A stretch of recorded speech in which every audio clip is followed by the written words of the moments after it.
Kekuatan yang mengesankan dari suku-suku Kaisar Ke dapat dikatakan seperti pelangi, dan dari segi jumlah, itu jauh lebih baik daripada 20.000 tentara Qin Yi Chen. Feng Tianxing melihatnya di matanya, dan sudut mulutnya memunculkan seringai yang sedikit tak terlihat.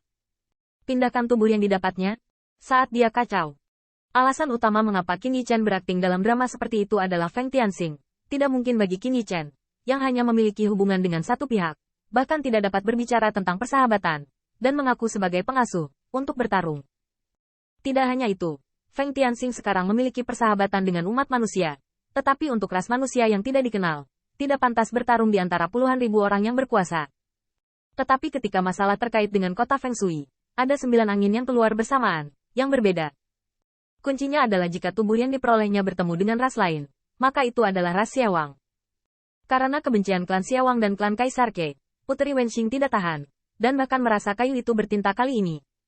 Terlebih lagi, meskipun bukan dari klan Xiawang, Putri Wenxing tidak bisa hanya duduk dan menonton. Alasannya sangat sederhana. Kota Feng Shui sekarang menjadi bagian dari aliansi klan Kaisar Ke. Kerabat kota Feng Shui diintimidasi, dan mereka berdiri dan mengawasi. Setelah itu, ketika semua orang bertarung bersama, mereka bertemu dengan orang-orang dari klan Kaisar Ke yang dibantai dan ditindas.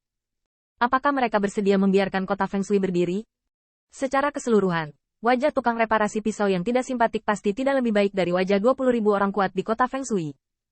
Untuk sementara waktu, suku Kunpeng dan suku Wujin semuanya menunjukkan kesaktian mereka, dan mereka benar-benar mengepung banyak orang kuat yang dipimpin oleh Xie Feiling. Xie Feiling melihat di matanya, saat meledakkan angin 9 orang barbar, dia berseru dengan marah, "Oke. Oke. Kelompok binatang murahan ini dapat memiliki kesombongan dan dominasi hari ini. Anda sudah terbiasa dengan klan Kaisar Ke. Jika kamu ingin bertarung, aku akan tetap bersama klan Xiawang sampai akhir." Menambahkan musuh baru dan akun lama bersama-sama, bagaimana Xie Feiling bisa menyerah? Dan karena itu, dialah yang ingin melampiaskan amarahnya. Setelah menghancurkan kesempatan mereka di Heze Shanhai, sekarang mereka masih harus bertarung melawan mereka. Mood Xie Feiling saat ini lebih dari sekedar kemarahan. Wen Qing, hati-hati. Monster ini tidak mudah. Qin Yi Chen sudah mempelajari kemampuan Xie Feiling sekarang, dan dapat dikatakan bahwa jika dia tidak memiliki tubuh bawaan di dekatnya, saya khawatir bencana ini tidak akan semudah ini. Selain itu, Anda harus tahu bahwa klan Xiawang tidak tahu dengan alasan apapun. Jumlah dan kekuatan keseluruhan dari orang-orang kuat yang dikirim kali ini sangat luar biasa. Ubah ketenangan rendah dari klan Xiawang. Hanya melihat Feng Tianxing dan mengingatkan Putri Wen Qing dengan keras bahwa Feng Qianshui telah rusak, tetapi mata Phoenix yang indah itu masih bersinar dengan aneh. Untungnya, Putri Wenxing berjalan di atas angin, dan Qin Yi Chen tidak mengatakan sepatah kata pun di sini, tetapi langsung membawa tubuh Feng Qianshui ke dalam pelukannya, menyapu pedang ajaib, dan membawa wanita cantik itu keluar dari pengepungan, yang membuat Feng Qianshui merasa lembut. Wuming terbatuk-batuk ringan saat ini. "Terima kasih atas bantuan Anda. Ini sesama Daoi saya, tolong." Sebelum dia selesai berbicara, dia melihat Feng Jiuman dengan wajah yang murah hati dan langsung melambaikan tangannya. "Jangan khawatir. Menindas kamu adalah menindas ras manusia saya. Kamu bisa melihat bagaimana kita membersihkan kekacauan." Kelompok Kewensan juga melihat Qin Yi Chen, dan mereka tidak melihat sesuatu yang aneh. Bahkan jika mereka tidak mengenal satu sama lain, lawannya adalah klan Xiawang, dan ini saja layak untuk tindakan keterlaluan mereka. Pengadilan kematian. Namun, pada saat ini, saya melihat Xie Feiling tiba-tiba meledak. Senjatanya, atau hukum, adalah awan dan kabut, tetapi terus-menerus melempar, dan bahkan berubah menjadi wajah Dewa Iblis dari waktu ke waktu. Kelompok energi iblis di tangan Xie Feiling ini dapat dikatakan bersinar, berubah dari waktu ke waktu menjadi berbagai penampilan, masing-masing pedang, senjata, dan tombak begitu kuat sehingga sangat ganas. Bum bum bum, itu hanya sesaat pertempuran. Tombak tajam Putri Wenxing bergetar terus-menerus, tetapi Xie Feiling menjadi semakin ganas dalam pertempuran.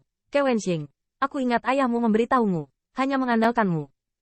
Sampah, tinggal bersama klan Kaisar Ke, melahirkan pisau pencuri ini. Berani keluar dengan malu." Ledakan. Ketika Xie Feiling menyeringai, awan ajaib itu terbelah menjadi dua dan berubah menjadi tongkat gada ganda. Kait dari tongkat gada ganda itu bisa menahan tombak tajam itu. Xie Feiling mencegat dan membunuh tombak tajam yang datang dari pemboman. Detik berikutnya, dengan mengandalkan tingkat tirani dari kultivasinya, dia secara langsung menyebabkan tentara Tao Putri Wenxing menyingkirkan tangannya, dan tubuhnya tidak dapat diseret. Dengan kedua gada tersebar, Xie Feiling memegang tombak tajam di satu tangan, tetapi awan iblis melonjak di sisi lain. Telapak tangan ini dipenuhi dengan gelombang kekuatan jahat dan sihir, dan Putri Wen Qing tiba-tiba merasa pahit dan pahit. "Ketika saya adalah klan Kaisar Ke Anda, sampah ini bersembunyi di bawah aura Kaisar Ke Kaisar. Dewa ada di Jalan Xie Yun, menekan suku, dan ketika saya membunuh para dewa dan pembantaian, Anda masih menyusui di Istana Xixia. Xie Feiling benar-benar memiliki modal yang arogan. Jika Qin Yichen membacanya dengan benar, awan ajaib banyak berubah, dan semua jenis senjata berguna. Saya khawatir Xie Feiling sudah memahami cara senjata. Cara senjata adalah cara yang hebat, dan semua jenis senjata, seperti senjata, sangat kuat dan kuat di tangan mereka. Tidak heran Putri Wenxing adalah senjata tajam, bukan lawan sama sekali. Tidak hanya itu, klan Xiawang bukan hanya Yin Liguan saja, tapi juga Xie Yongwan, yang juga berbeda dengan Yu Tianwan. Yu Tianpas dan klan Mujin menjaga satu sama lain. Meskipun itu adalah umpan yang bagus, dan bahkan dengan nama Kaisar Ke, tidak ada banyak pertempuran. Tapi Xie Yunpas berbeda. Yu Tianpas hanyalah wilayah Kaisar Ke Clan, tapi area luas bintang yang ditutupi dan diblokir oleh Xie Yunpas sebenarnya dijarah oleh klan Xiawang. Dengan kata lain, wilayah itu adalah milik ras lain, dan klan Xiawang adalah wilayah yang akan direbut. Ras di luar Evil Cloud Pass secara alami ingin melawan. Oleh karena itu, dibandingkan dengan Yu Tianpas, pertempuran di Xie Yunpas jauh lebih tragis. Dan daerah bintang yang dijarah oleh suku Xiawang bukanlah suku dari suku buaya tiran. Ada suku Bifang, suku penenun ilahi, dan suku beruang perang. Meskipun para patriark ini bukan klan kekaisaran, mereka adalah klan kerajaan. Kriteria keluarga kerajaan juga sangat sederhana, yaitu kaisar adalah kaisar, dan keluarga kerajaan adalah kaisar, tetapi bukan kaisar.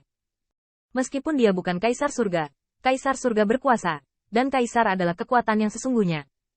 Selain itu, saya mendengar bahwa ada juga wilayah kaisar yang dijarah oleh Xie Yunpas. Itu sebabnya Xie Feiling sangat bangga.